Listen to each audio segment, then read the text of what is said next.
Social justice, a concept of fair and just relations as defined by the individual, what fair and just means, between the individual and society. This is measured by the explicit and implicit terms for the distribution of wealth, opportunities for personal activity, and social privileges. What I do not have up here, and what I should have talked about earlier, was equity. Because equity is a huge word, and we know why is all these things we go to, all these conferences, everyone's talking about race and blah, blah, blah. So let's throw out equity for a quick second. There was a professor at PSU, I do not remember the name, it wasn't Rachel, you know Rachel. You dope. It was not Rachel. They stated, it was a black woman, I can't remember her name, that equity is the intentional injustice for the advancement of equality. Does that make sense? The intentional, I said that totally wrong. Scratch that definition. The intentional inequality for the advancement of justice. So equity is the intentional inequality for the advancement and movement of what just and fair defined by the individuals. So y'all all seen those boxes, right? With the equity boxes? Y'all seen that shit? Okay, so there. Box. Short person, medium height, tall person. Y'all all seen that, right? They all have the same box. There's a fence behind it, right? So check this out. I'm not gonna get into that because there's problematics with that analogy. But I will say this. If we're talking about equity, it is the intentional inequality. So we're in a space where everyone's talking about equity, but we're not talking about like what's really running the show. The show is money, right? So the show is that we need to go get money and get resources, even in the social justice and nonprofit world, we need to go get money and resources so we can fix a problem. The real problem is nobody wants to give away their box. It's not about, oh, we need to go find more resources, we need to go find more resources. The problem is that folks that have boxes do not want to give their boxes up. And therefore, we are not doing equity if you are not giving away your box to give to someone else that did not have any boxes. But we are constantly going out trying to find restorative justice. Is a philosophy in which we are analyzing the ways we show up and occupy spaces, interact/react to conflict, and actively oppose systems of oppression. It is an internal and cultural shift from punitive measures that instead focus on healing harms when they occur. This shift is rooted in the values of building and maintaining relationships. Surprise for the folks that thought restorative justice was a tool that you just can implement in a school. Restorative justice is about throwing up a mirror and looking at, oh, how am I showing up in all the spaces that I occupy? How am I building and maintaining relationships? And once you look at that and figure out like your contributions, your complacencies, or your pushing forwards, then it's like, how do the systems that we occupy do the same thing, and what do we need to be actively moving towards to shift those? So, if restorative justice is this definition, and not the definition that a lot of folks think it is, what does that change for your work? I can tie it to my life. What did it change for me? Restorative justice for me showed me exactly what the judge told me to do. You need to figure out why you did what you did. And I figured out why I did what I did. And not only did I figure out why I did what I did, I figured out how I was being portrayed to the world, how I thought about myself, and the decisions that caused me to harm people over and over and over again, and to dig deep and to look in that mirror and to say, oh, okay, I'm ugly. I'm ugly under here. That's okay. I can clean this shit up. That's okay, I can dig some of this out. And doing that puts me in a whole nother space. Now I walk differently, now I talk differently, now I'm trying to connect with folks differently because I believe that that is real and that it's necessary and it's what we need if we're going to move in any direction about changing some of these systems that have been constantly harming the folks that are participating in it. I will say this. If you don't believe that this is restorative justice, if you don't believe that it's not internal, then it all starts in beliefs and values, right? And you're not doing the work. And don't say that you're doing the work. Or be willing to say, damn, I have not been doing the work how it should be, and from this point forward, I'm going to start doing the work. Because once you make those decisions, you can figure out how the systems that we all are in, and we all are agents to or targets to, affect the way that we connect and communicate. And if white supremacy culture is the hub, right, because from the foundation of this country, and it is a system of oppression, then restorative justice is actively working to be against that system of oppression. So what is restorative justice to me? Restorative justice to me was me understanding why that man committed that crime, and I lost that kid that found a praying mantis that thought it was a dragonfly and took it in and tried to save it so it could be my friend, in a sense. Restorative justice to me is analyzing the things that we have done that has harmed folks, and if it has happened, what do we got to do to address that? How do we connect back, rooted, and really reverse the things that we have done to perpetuate and continue the harm? And for me, that was looking at the ways white supremacy showed up in myself, the ways I internalized it, and therefore I didn't believe that there was good in me, and the ways that my foster mom believed the same thing that perpetuated that. So how do you break that down? Doing the opposite things. That is, so when you're being restorative justice practitioner, you are anti-oppression. And if you are anti-oppression, that means you are anti-racism. You are anti-white supremacy culture. You are anti-sexism. You are anti all these things. Because it is shifting and changing the system of oppressions that we all go through.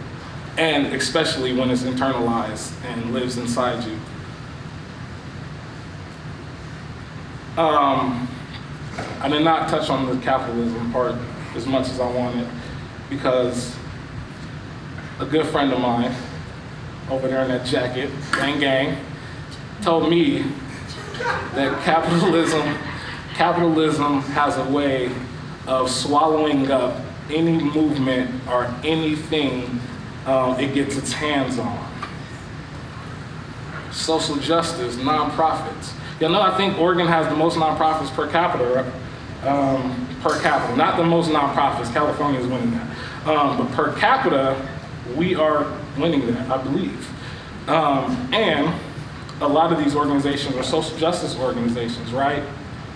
So we believe that we're doing the good work. And that means we are competing for the same money that the other social justice organization right down the street is trying to do. And so what is that creating? That's creating a competition for good work, for making change. And then that is putting the other organization against us instead of connecting and working together and figuring out how can we get to the real solutions and problems. So capitalism has an interesting way of even taking something with good intentions and turning it into that money-eating machine. And if we're not having real conversations about what the system is, like, hold on, why capitalism is bad? I did not say that. Do y'all know that capitalism, it incentivized poverty? Like, make money, hire somebody, pay them a little less, you work a little less, they work a little harder, you get a little more money. Separation is called the wealth gap. That means that the workers have to work harder, twice as harder to make less money. And that profit that is happening is leading organizations and corporations higher up, while we, on the surface, are doing a lot more work for a lot less pay, and which means it's taking us further and further away from our valued labor, which is almost moving towards what some would say slavery, maybe.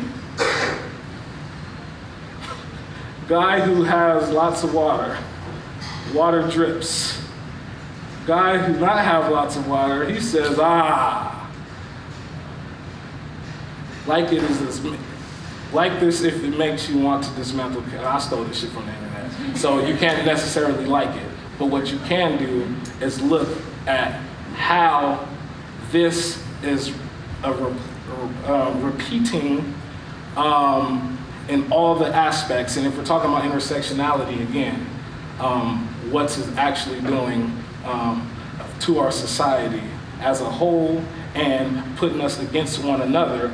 And those are white supremacy culture ideas, which is going to continue to keep us separated. And the domination and who all runs the shit, where patriarchy comes into effect. Let's be honest, let's talk about it, and let's try to figure out how we can dismantle these things that are hindering us to being the best folks that we have to be. How much time I got left? I got 1 minute? Damn, that 15 minutes went quick. You know what's wild? I had one more thing about dragonflies for y'all. But like I said, the goal is to analyze these things and understand how it applies to our lives, how it applies to our work, and how we are doing it. So then we can get from, so I personally got from that kid to a whole lot of fucked up things, to understanding all those fucked up things. I told you I had a couple more F-bombs. And then becoming this person that's up here talking about my life experience. That's what Restorative Justice did to me, and it's brought connection in a lot of ways, and I hope that y'all get that out of this, if anything. Connection is important, but also you can't connect with anyone that you don't know if you don't understand how we got to the places that we are today. With that being said, I'm about to get the hell up off this stage and go to the bar and get a drink because I'm hella sweating up here right now. But with that being said, I don't have time for this dragonfly poem that I was about to spit to y'all. Do I got time? Reclaim your time. Huh? Reclaim your time. Reclaim my time. That's, hey man, you done gave me some game.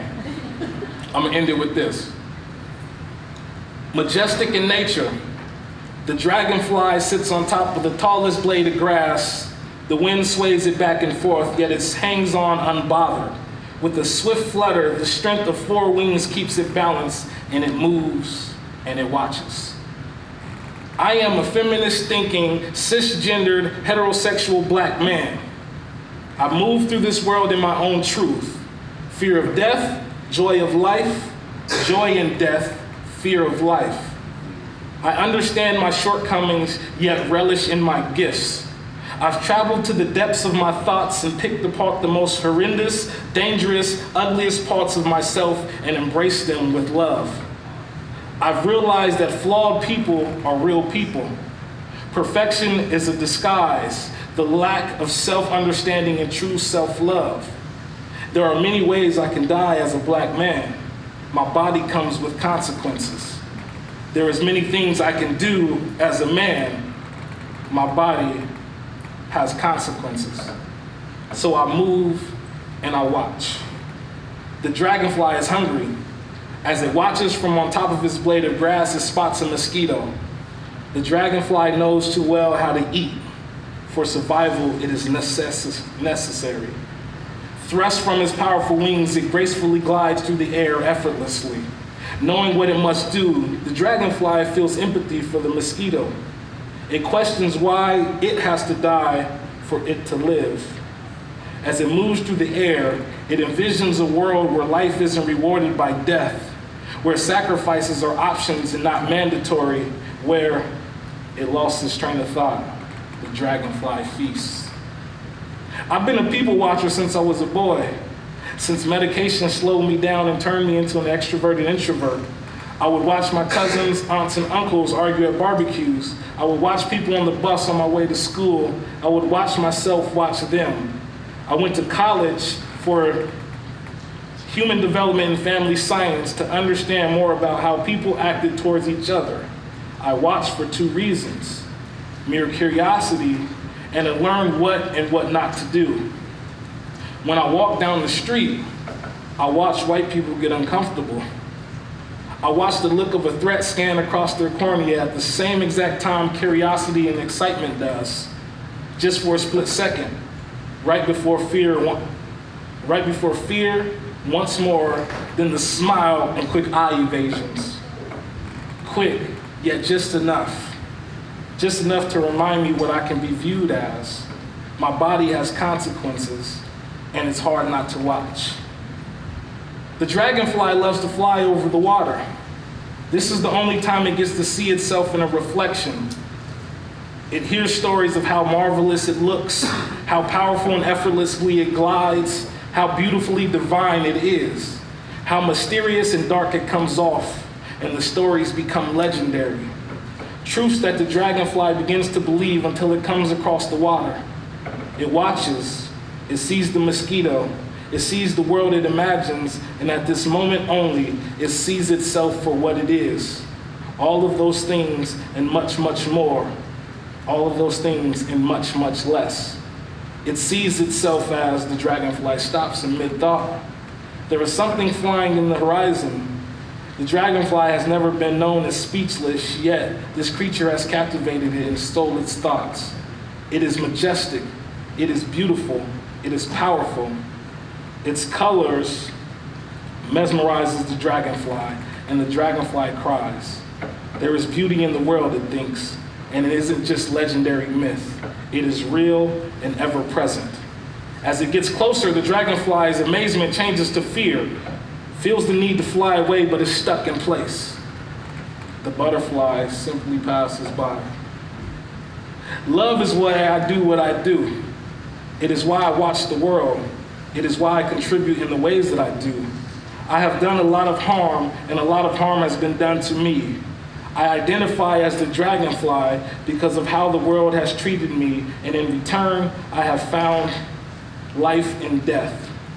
The dragonfly signifies change and change in the perspective of self-realization and the kind of change that has its sources in mental and emotional maturity and the understanding of the deeper meaning of life.